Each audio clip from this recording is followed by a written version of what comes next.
So, Majestic is understanding how to manipulate the fabric of reality using magic. Yeah, like the wireless sensor networks that you've adhesed with a bunch of metamaterials and metals that you've been spraying into the atmosphere. And then, based on the N series, it's N0, N1, and N3 per the paper on the biosensor networks to the wireless sensor network to manipulate matter in the plasma-based atmosphere with your plasma-based body, but only you. Everybody else doesn't know they have that anatomy. They're not allowed to feel their biofield. They don't know what biofield concurrence is. They don't know the biofields on the National Institute of Health. They're sitting there waiting on you, our defense intelligence agency, to save them. You're harvesting not only their DNA and their energy harvesting W-band, they're connected to the microgrid and the power grid via LoRa to pull the energy right out of them for the bioeconomy and the tokenized economy that you've been working on for over 10 years. The metamaterials of Professor Achilles were fully finished and fully deployed in test beds in 2011.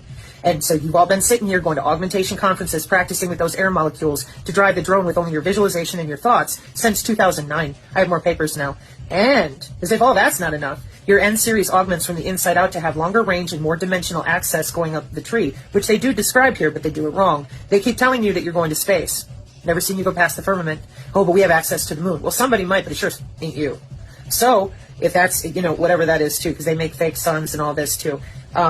I don't want to get into it. I'm trying to leave that for other people to either fucking talk about it or don't, because I'm really busy. But if you don't, Project Luna with NASA, when you log in, it says MRI. You guys are not in space. You have different equipment that's hovering around us, low Earth orbit, but you've had that since 1865. No problem. That's with UW Whitewater. I was there. I saw the HP Census, who helped you with your sentient world simulation research before they turned it into the global information grid in 2005 with the Killbox update 2006. Those are the papers I've already loaded with the Joint Chief of Staff and the PDF on the global information grid in 2009. And then you come into SIPRNet, NIPRNet, and the 2014 Computer Weekly article with the drone warfare, network-centric warfare being a problem with the international community. And there we are. And then they talk about Obama and his people just drone striking whoever they want. They weren't talking about the sandbox. They're talking about your civilian environment. That's why Jade Helm was run in 2015 for on-the-ground logistics.